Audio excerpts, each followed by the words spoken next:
आए हुए।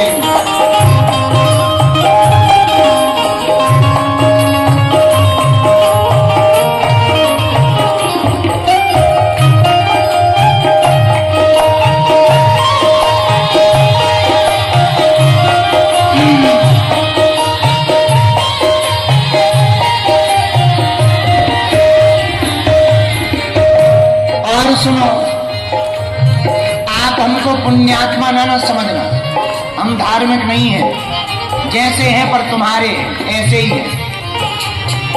ना हम की साधु सेवा,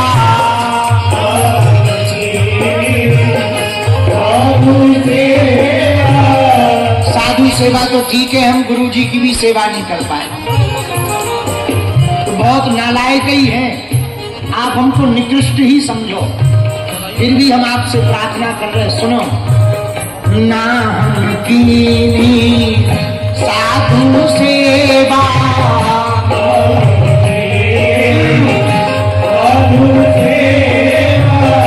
साधु सेवा, साधु सेवा,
अच्छा 7 नवंबर से 16 नवंबर तक कौन कौन चल रहा पद यात्रा में? हाँ, वृंदावन चलोगे? चलो, खूब आनंद आएगा। कल लेट आए थे और पता नहीं क्या क्या सुनाते रहे, खबर ही नहीं रही, तो 10 महाविद्या पे चर्चा नहीं हो पाई थी। आज थोड़ा समय बचा है, 10 महाविद्या पे बात कर लेते हैं। एक महाविद्या पे तो चर्चा हो ही जाए, शायद 4 महाविद्या पे बात हो गई है। सुनी पंडित जी, कितने पे हो गए? 4 पर। कौन कौन? काली, तारा,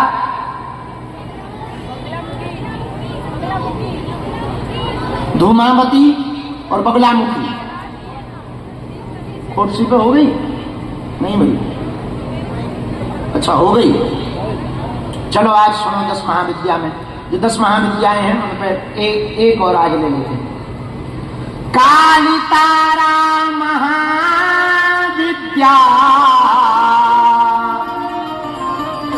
खोड़सी भुवनेश्वरी, भैरवी छिन्न मस्ताचा, विद्या धूमावती तथा बगुला सिद्धि विद्या,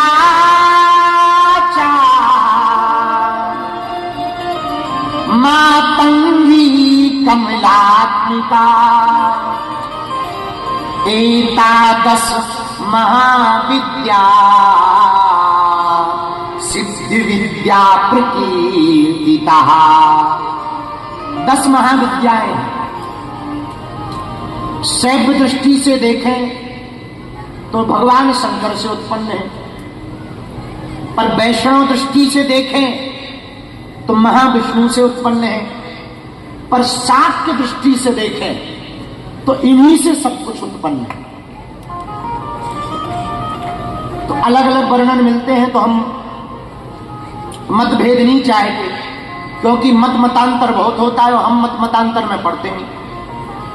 हमारा तिलक ही देख लो, त्रिपुंड है मतलब शैव है, श्री लगाए मतलब वैष्णव, दीक्षा किसके लिए? रामानंदाचार्य जगत गुरु जी। हमारे साधना गुरु कौन है?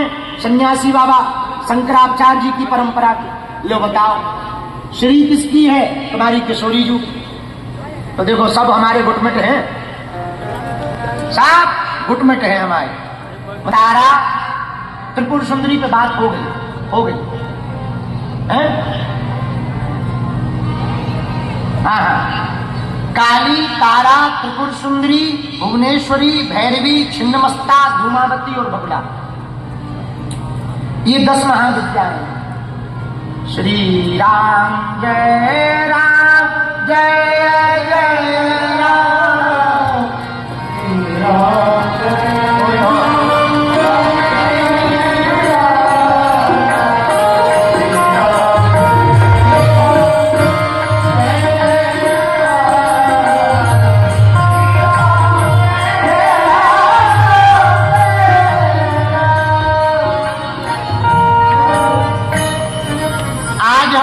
करेंगे छिन्नमस्ता पर। हिमाचल में है छिन्नमस्ता, झारखंड में भी एक देवी का रूप है छिन्नमस्ता, मस्तक कटा हुआ है देवी का, इसलिए उनको छिन्नमस्ता कहते हैं। और सुनो, देवी महामाया का मस्तक किसी ने नहीं काटा, देवी ने खुद काटा। लो बताओ, तुमसे ही पूछ रहे, क्या तुम अपनी उंगली काट सकते हो अपने हाथ से? बोलो, जोर से बोलो। धोखे से दांतन में कट जाए तो आफत हो जाए। अब बताओ, उन्होंने तो अपने मस्तक को ही काट लिया। पूछो कैसे? भगवती माता पार्वती 2 सखियों के साथ सरोवर में स्नान करने गई। उनके साथ में 2 सहेलियां थी। सरोवर में स्नान करने के लिए जब भगवती गईं तो इतनी क्रीड़ा मतलब खेल में लिप्त हो गई, उनको पता ही नहीं लगा कब शाम हो गई। शाम छोड़ो, महीना बीत गया।